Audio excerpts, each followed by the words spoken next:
State the second time. Like when you come back, like the first time I gave them all I had a very good game against them, enough to get me to this level. But then when you come back with people that are at the same level as you, that are just as talented, just as fast and strong, there's too much damage you can do. Like Syracuse was a very good team, but we went there, we had to do what we had to do. Any players on your roster under the radar that maybe aren't being talked about enough that should be? I feel like Pat Payton is starting to get the recognition he deserves. Braden Fisk, he's a chancellor, he's getting his recognition. I say Byron Turner, one of our second defensive ends, who will make plays when given the opportunity. He's somebody that needs to be looked at. What is it about him? Byron is just like, he's so a physical specimen. Like, he's fast, he's strong, he's quick. He's someone that when he gets the chance, he's going to be dangerous. Earlier, Jordan said that you guys are reading a book, like, collectively as a team.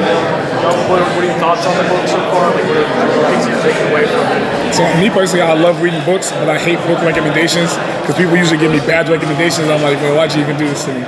But Coach Norvell, he always chooses a good book. And the book we're reading is The Twin Thieves. And it's a pretty good book. So far, we're only 5 chapters in. But so far, it's like, wow, I've learned a lot from it. It's like, you learn how to be a better leader and how to lead a team. Not just my personal preference, but to expand your way. Clemson's got them in the standard in the ACC. This year, you guys might be the favorites. How do you manage those expectations? What can that We just go in and do what we have to do. We're just going to go live by our standard, do everything we have to do to go into that game the best prepared and the best team.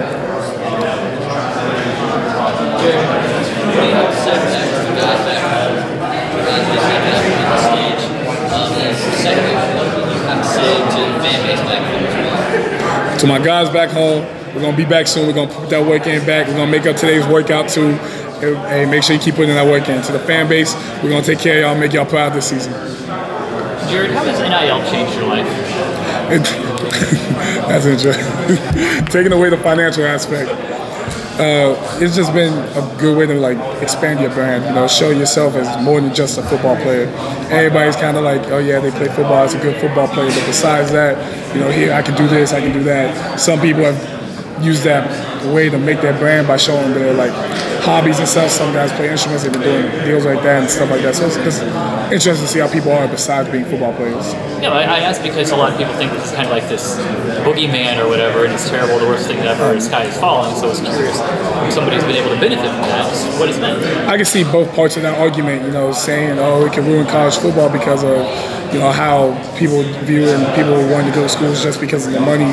But then at the same time, that's never been a thing for me. Like at Albany, I wasn't getting anything. Even at Albany, when NIL became a thing, I still wasn't getting it. I was just playing football, and that was my main focus. So I don't understand that argument, but I can see why people say it. For me, it's just we're building a brand. We're trying to show ourselves more than just football players. To build off this question, do you think the boogeyman element would be eliminated when the stuff is just more public? Where it's so hard to quantify, who's getting what. If this was all just a public thing like NFL contracts or even the non-monetary NIL opportunities, if it was all public, do you think it would make NIL just easier to go about for every team? I think the non-monetary ones would. Definitely, because it's not showing the money amount, but it can really affect the locker room if you're showing the money amount with, say, another starter not making as much as the other starter, the person playing across from them. That might upset them. They might start playing differently. That can affect the team. That can affect the core values of any team, the chemistry especially. Don't you think rumors of it not, you might hear, oh, this guy over here is getting this, and because it's not clear, don't you think that can kind of affect some teams? I think it does, but I don't think it affects it as much because, like you said, it's just rumors. You never know truly the amount somebody's making, or even if they're making any amount. So you never could be like, oh yeah, screw this guy's getting more money than me. Well, you might not be. You guys might be getting the same. So I think leaving it as rumors is the best thing that could possibly happen. Pitt's head coach said this morning that he thinks there should be a salary cap for every team. That way, every team is able to spend X amount, and that's it. What are your thoughts on that? Do you think it should be limited to that, or do you think it should be like baseball where you can do whatever you want? I think that's actually interesting because I never thought about it that way. I think it definitely should be more kind of leave it up to the team.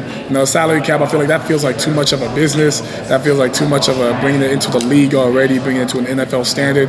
We shouldn't put it like that. This is college. It's still a loose, easy-fitting thing. Shouldn't have to bring all these lawyers and all these other people into it to do all this stuff. Let's just leave it fun and lighthearted for now. Thank you very much. Is NIL even talked about in the locker room? We don't really talk about it. We'll talk about interesting interesting deals. Like I had a deal the other day. I had to fly out to California for, and the whole team's all hyped up for me. We talked about, we don't talk about number amounts. We don't talk about cool things like that. We might talk about like perks you get, like, oh, bring me a bottle of this, or hey, bring me a shirt or something like that. Like we'll joke around and stuff like that, but we'll never like, hey, but tell me how much you make. Like, that's never a question we bring into the locker room.